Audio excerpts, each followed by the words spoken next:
సాధ్యమైనంత వరకు దాన్ని సాధించాలని పట్టుదలే మళ్ళీ మళ్ళీ అడగటం దాన్ని అనుకున్నట్టుంటే అర్థం. ఒకసారి 2 సార్లు 3 సార్లు ఎన్నిసార్లు అయినా సాధించేంత వరకు అడిగి సాధించుకునే మా లక్ష్యంగా పెట్టుకొని ముందుకు పోతాం.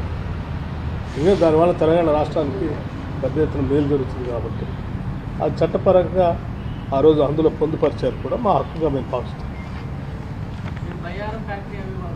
అది కూడా అడిగా సారీ ఎక్స్ప్లెనేషన్లో మిస్సింగ్ అయింది కానీ రాతలో ఇచ్చాము. బయ్యారం స్టీల్ ఫ్యాక్టరీకి సంబంధించి కూడా ఇన్ రైటింగ్గా ఇచ్చాం.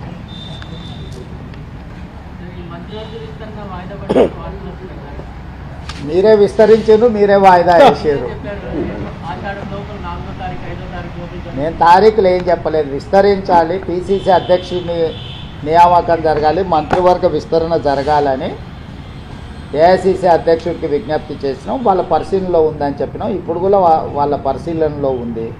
మీరే విస్తరించారు, మీరే శాఖలు పంచారు, మీరే వాయిదాలు వేసారు. అది కూడా నేను అడిగాను. 7 తారీఖు 3 సంవత్సరాలు పూర్తవుతుంది, ఆ లోపల కొత్త అధ్యక్షుడిని నియమించండి అని చెప్పి నేను విజ్ఞప్తి చేసిన. ఇప్పుడు బాలు ఏఐసిసి అధ్యక్షుడు కోర్టులో ఉంది. దీనికి సమాధానం మీకు అక్కడి నుంచే సరైన సమాధానం వస్తుంది. అది అక్కడ చెప్పాల్సిందే. నాకు ఏకాభిప్రాయం ఉంది, ఆల్రెడీ చెప్పేసిన.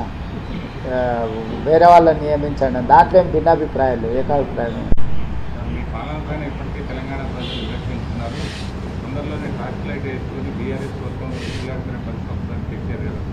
వాస్తవమే కదా. బీఆర్ఎస్ ఎక్కడుందో ఇప్పుడు టార్చ్ లైట్ వేసి ఎత్కాల్చింది కదా. ఏడుంది బీఆర్ఎస్?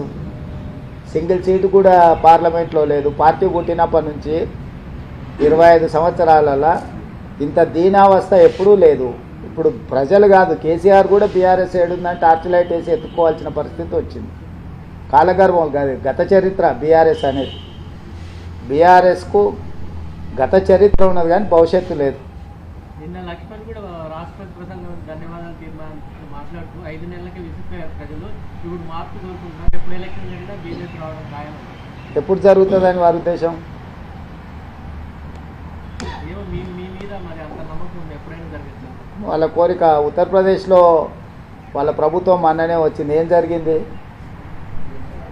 మణిపూర్లో వాళ్ళ ప్రభుత్వం ఉంది, ఏం జరిగింది? మహారాష్ట్రలో వాళ్ళ ప్రభుత్వం ఉంది, ఏం జరిగింది? ఇట్లా వివిధ రాష్ట్రాలలో భారతీయ జనతా పార్టీ అధికారంలో ఉన్న రాష్ట్రాలలో ఆ ప్రభుత్వాల మీద విరక్తి చెంది ప్రజలు ఇండియా కూటమికి అత్యధిక సీట్లు గెలిపించిండ్రు. భారతీయ జనతా పార్టీ నాయకులు ఎవరైనా మాట్లాడే ముందు వాళ్ళ పార్టీ యొక్క దీనావస్థ దాన్ని పరిగణలోకి తీసుకొని మాట్లాడితే బాగుంటుంది. రెండవది, భారతీయ జనతా పార్టీ నుంచి కానీ బీఆర్ఎస్ నుంచి కానీ ఇంతకు మించి తెలంగాణ ప్రజలు ఏం ఆశిస్తలేరు. ఎందుకనంటే వాళ్ళ ఆలోచన, వాళ్ళ అక్కస అనేది ప్రజలందరికీ తెలుసు.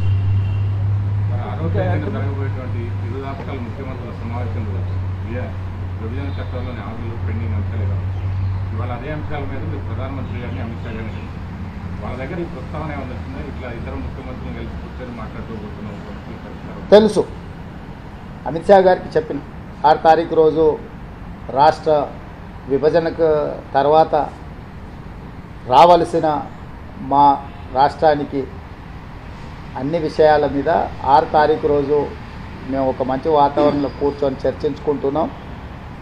మీ సహకారం కూడా సమస్యల పరిష్కారానికి ఉండాలని అమిత్ షా గారికి చెప్పినాం. వారు స్పష్టంగా మీ సమస్యలు పరిష్కరించుకోండి, కేంద్ర ప్రభుత్వం వైపు నుంచి పూర్తి సహకారం ఉంటుందని వారు చెప్పారు.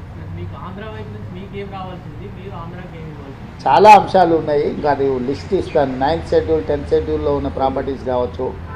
ఇప్పుడు మా బట్టి విక్రమార్క గారు చెప్పినట్టు ఆ 5 గ్రామాలు భద్రాద్రి రాముడు గుడితో పాటు అక్కడ ఉండే దేవుడి మాన్యాలు, ఇవన్నిటిని కూడా మన రాష్ట్రానికి సంబంధించి, అదేవిధంగా దీర్ఘకాలికంగా వాయిదా పడుతున్న నీటి పంపకాల విషయం కావచ్చు, ఇంకా ఎన్నో అంశాలు ఉన్నాయి.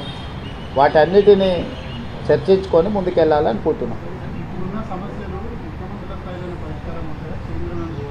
తెలియదు అసలు, ముఖ్యమంత్రులు కూర్చున్నాక కదా ముఖ్యమంత్రుల స్థాయిలో పరిష్కారం అవుతాయా కావా అనేది తెలియకుండా ఎట్లా చెప్తాం. మా ఇద్దరి మధ్యలో పరిష్కారం కాగలిగినాయి. 2 రాష్ట్రాలు 2 ముఖ్యమంత్రులు కూర్చొని పరిష్కరించుకుంటారు. ఇంకేదైనా విషయంలో భిన్నాభిప్రాయాలు ఉంటే ఆర్బిట్రేటర్గా కేంద్ర ప్రభుత్వం ఉంది. కేంద్ర ప్రభుత్వం కూడా ఒకవేళ ఏదైనా విషయాలను పరిష్కరించలేకపోతే చట్ట ప్రకారంగా దానికి పరిష్కారం ఎట్లా కనుగొనాలో కనుగొంటాం ఇద్దరం కలిసి. సార్ ఎమ్మెల్యేల ఫిరాయింపుల విషయంలో కాంగ్రెస్ బరితెగించి వ్యవహరిస్తోందని ఎన్నికల రాయడం ఇక ఏం మాట్లాడతాం?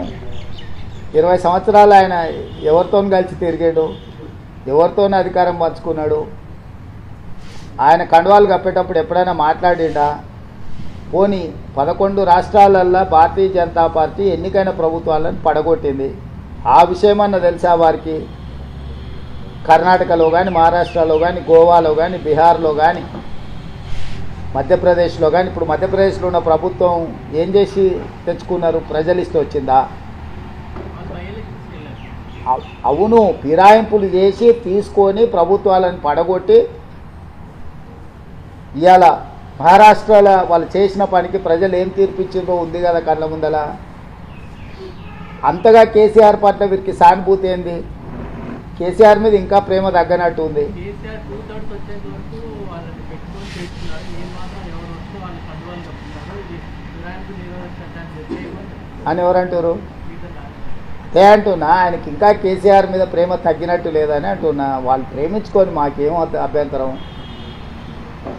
ఇప్పుడు ఇంకా వాళ్ళ నాయకుడు కేసీఆరే అనుకుంటున్నాడేమో ఆయన, నాకు తెలీదు. కాబట్టి గతంలో జరిగిన విషయాలను, గతంలో చేసిన పాపాలను, అప్పుడు సహకరించిన విధానం, వాటిని చూసినప్పుడు మేము చాలా ప్రజాస్వామికబద్ధంగా వ్యవహరిస్తున్నాం. ఎవ్వరు ఎలాంటి బాధపడాల్సిన అవసరం లేదు. ప్రజలకు మేలు జరగడానికి ఏం చేయాలనో ఆ ప్రయత్నాలన్నీ కాంగ్రెస్ పార్టీ చేస్తుంది. ధన్యవాదాలు.